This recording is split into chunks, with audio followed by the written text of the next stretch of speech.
Hi, my name is Everald. I'm the founder of Storyn Studio for Architecture. We're proud winners of the WAF-X Cultural Identity Award for our Woodson African American Museum, which is in St. Petersburg, Florida.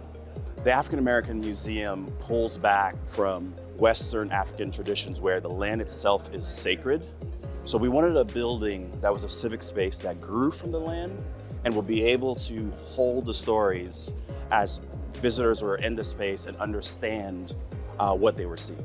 The site history itself is significant because that very land that we're placing a museum on was at one point a thriving African American neighborhood.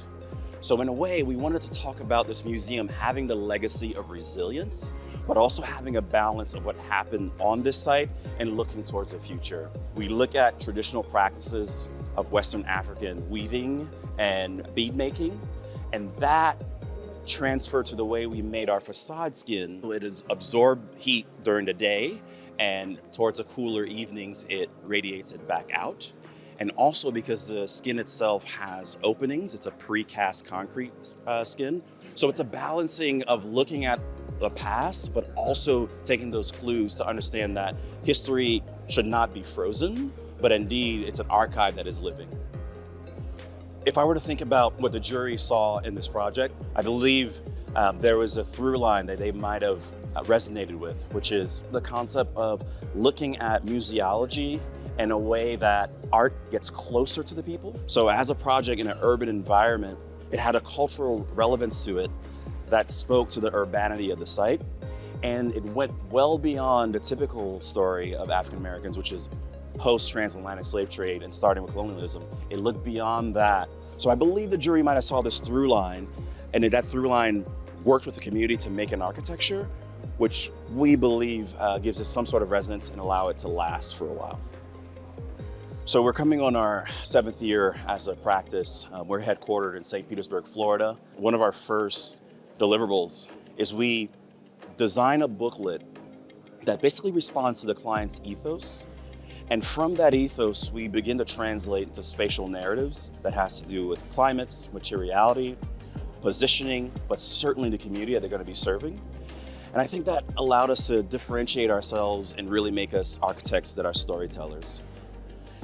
If I were to give advice to young architects who want to find meaning in their work, I would say allow yourself to not only practice within the walls of your studios, but outside of those walls, be engaged civically.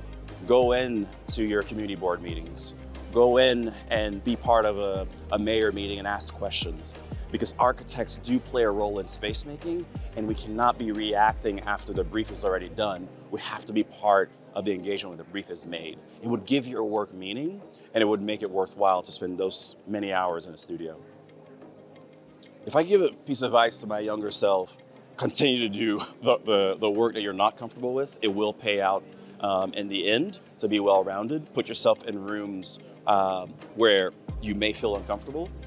Put yourself in spaces where folks may seem to have voices that are marginalized, and allow your design work to continue to amplify those voices versus going to the status quo.